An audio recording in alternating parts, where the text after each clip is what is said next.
Hello everyone. Welcome to Dr. Rajkumar Academy. Welcome to the session on 3-3-2023 guys. So in today's session, let's quickly look at the issues that are important. Is than the election verdict, the most important one is about the Chief Election Commission and the election commissioners appointed by the government.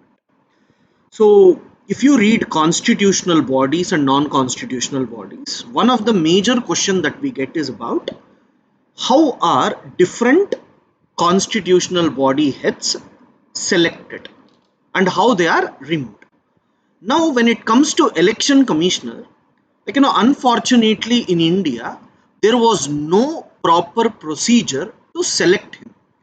They were appointed by the government itself. That is first point. Second, there is no condition also, that is he should be 25 years, he should be citizen of India. Nothing of that specific thing is there, even when it comes to their selections. So neither there was what is the qualification nor a proper procedure. And when it comes to the tenure of the chief election commissioner or election commissioners, it was 65 years or 6 years, whichever is earliest. So Supreme Court has told that it is mandatory you should choose a person who has at least 6 years so that he can work independently. By the time he comes, if it is only 1 year or so, he might not work effectively. So they are asking that we should change these procedures. In that, the first most important thing is to appoint an election commissioner and the chief election commissioner. They are looking for a panel. The panel will be made up of Prime Minister, CJI, and leader of opposition. Earlier, we used to say leader of opposition in the Lok Sabha and we used to leave. But in 2014, Congress was the second largest party, but it was not given leader of opposition status because to become leader of opposition, you need to have minimum of 10%. 10% of 545, right? So as Congress did not get even 55 seats, they were not considered as leader of opposition. Then we changed it that it is not leader of opposition but leader of the single largest party in opposition, right? Again, you must be aware it is not in the ruling. Let us say some political party along with BJP, right, will form government and they have got the highest number of seats. Then who should be part? It is not the party which is closer to BJP, but the party in opposition which has not joined the alliance. They must be represented in the committee or the panel. So it is three-member panel: Prime Minister, CJI, and leader of opposition or the leader of the single largest party in opposition. Chief Election Commissioner or Election Commission is one of the most important questions this year. It is mandatory, we need to know, right? In Lakshmikant book or any book that you are reading, what I would suggest you first see Election Commissioner, read about it. How did the organization come? Was it there before independence? Who was the first election commissioner? And how chief election commissioner and two election commissioners came? It was removed in between and later again it was joined, guys. So even that is very very important. Fine. All these aspects must be there. Write a short note. Write a short note, guys.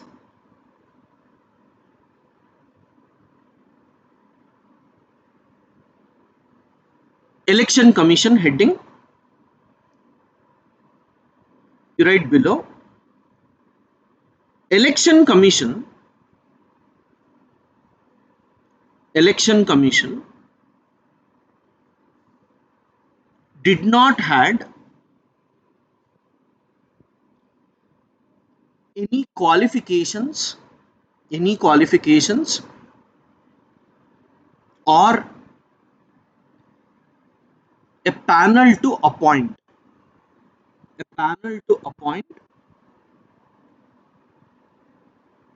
chief election commissioners and election commissioners. Next point, most of the election commissioners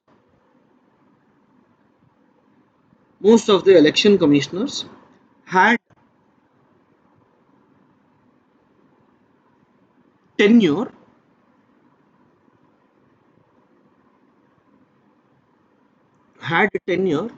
less than 6 years, where constitution had a provision of less than 65 years or 6 years or 6 years. Next point, Supreme Court has advised a panel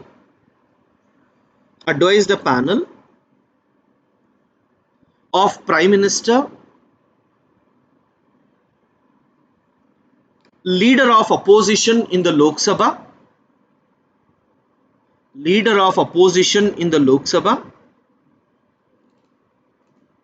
or leader of single largest party in opposition,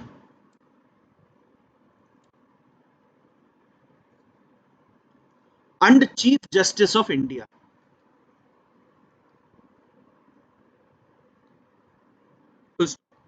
The appointment will be made by president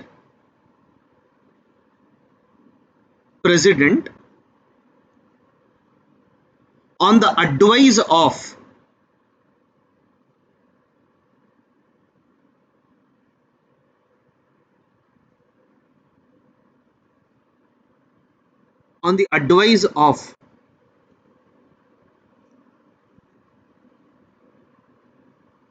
the panel.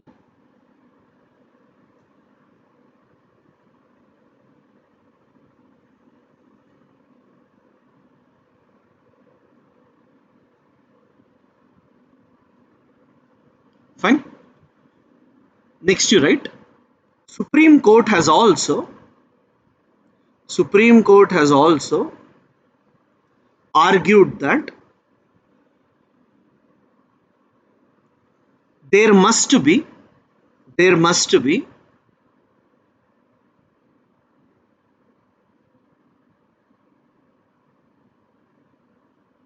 election commissioners for a tenure of at least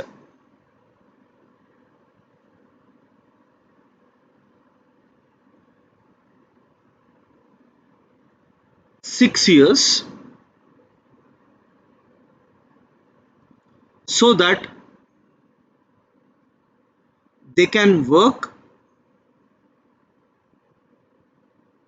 effectively.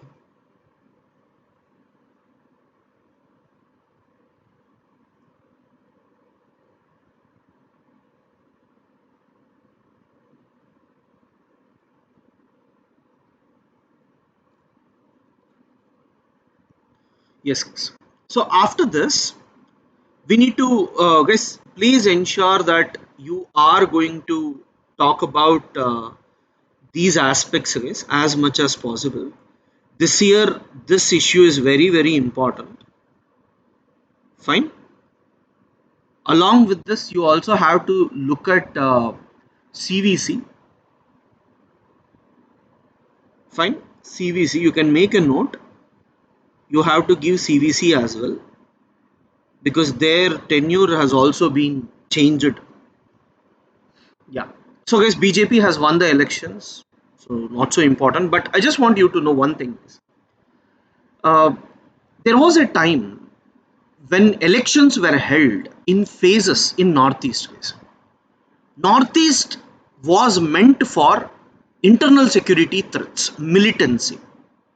It was very, very difficult for people to have elections. In a small state like Nagaland, Tripura, Meghalaya, it was very difficult even to imagine having elections in one go. We used to have at least 3 to 4 days of different time period to have elections. Like the CRPF people, they used to go from one place to another place, shift with all the weapons, everything, go and conduct elections. Today, we are seeing that one day election is done. People are talking about what development we need to do. There is no talks of separatist movements there. And for the first time in the history, the home minister went to Nagaland, stayed there overnight. Can you even imagine? Overnight, if the home minister is staying without any security threat, that itself means Northeast is changing. So, from internal security point of view, please understand Naxalism or left wing is almost wiped out. Apart from few urban areas where they protest against the policies of the government, left is almost vanished. And when it comes to militancy in Northeast, even that has been completely eliminated, we can say almost, thanks to the policies made there, measures taken. First, most important thing is, guys, today we have very good relations with Myanmar. We also have very good relations with Bangladesh. Bangladesh and Myanmar was the main cause of disputes in this particular part, and today, fortunately, we are in a position of seeing some progress. And the other major thing, 2 days back, I was discussing with you, Nagaland has, social upliftment of women, but there is no political upliftment because not even a single woman was elected. Fortunately, today two women have been elected from Nagaland, which is a landmark event. Can you imagine in 21st century we are talking about women entering into politics and winning is a very big news. And that too within India. Yes, it was in Nagaland mainly because remember guys, Nagaland is a tribal dominated area. In Nagaland, we have Article 371 which deals with the cultural aspects of Nagaland. And when we say equality of women, reservation of women in other parts of the country, that is not applicable in Nagaland because they are protected under Article 371. Because of this, women did not had any political rights. But fortunately, the political parties which has gone there has shown the progress. They have given tickets and now they are winning, which is a very, very big thing when you are writing about women issues. Fine. So these two are important for us. Let us talk about editorial.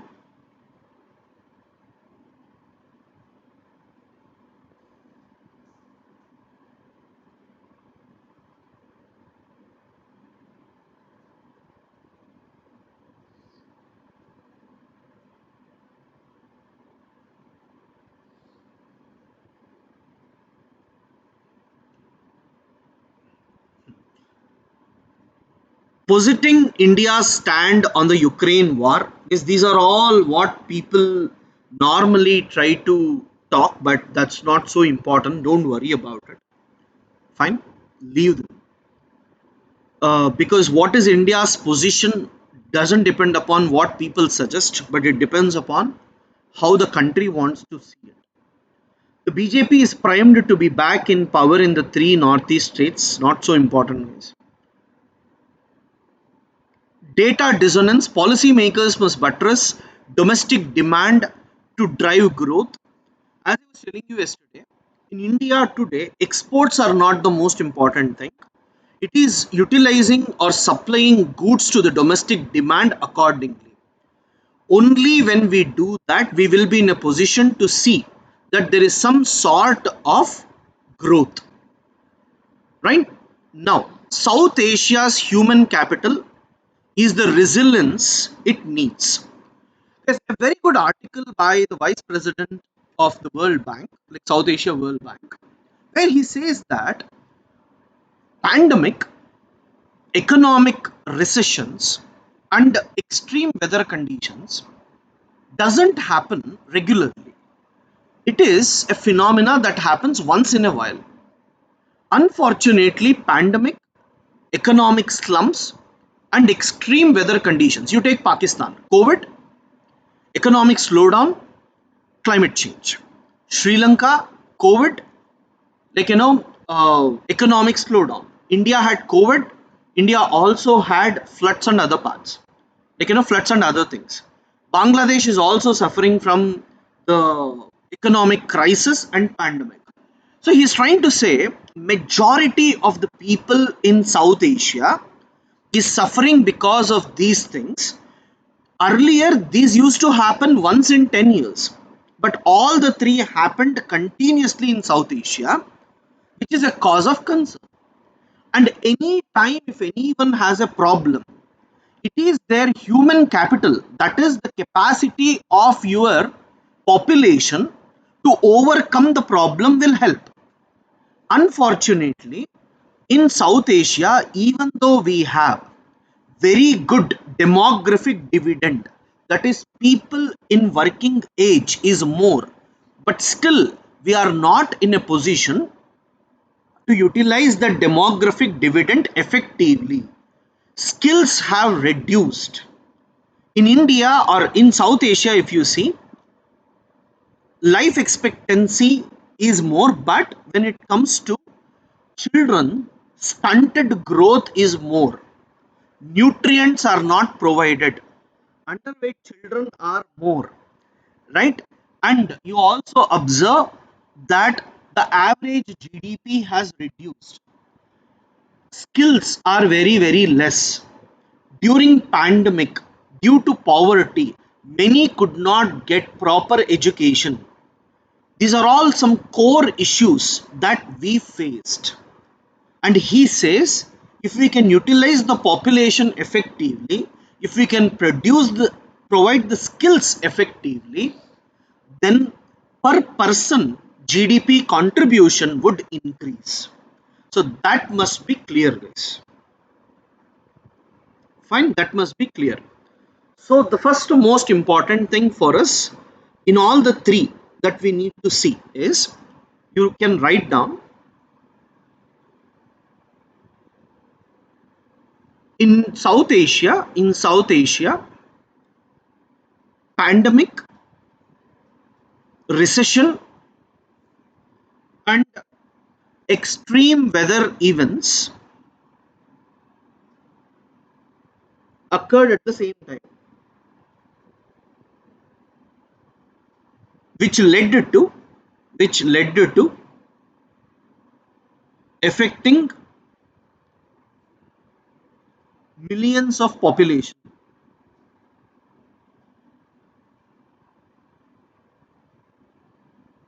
Next point, in South Asia, in South Asia,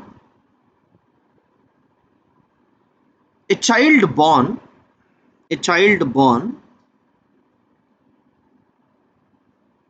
is expected to attain is expected to attain 48% productive potential, 48% productive potential by the age of 18, by the age of 18. Next, governments spend governments spend less than 1% of GDP on health and 2.5% on education, which is very less.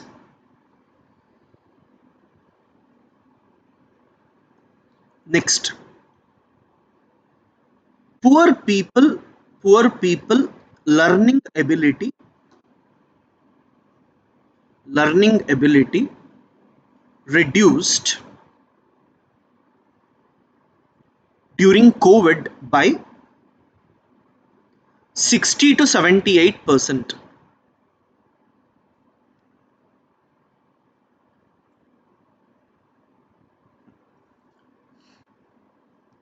Next, you write South Asia has largest demographic dividend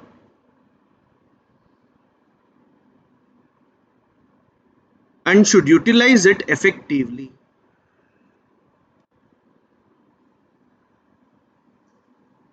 Yeah.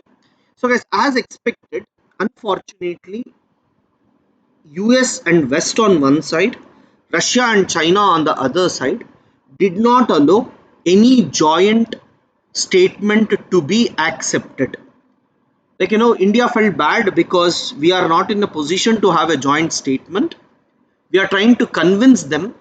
There is a very good statement given by the Prime Minister. We should not allow issues that we cannot resolve together to come in the way of those we can.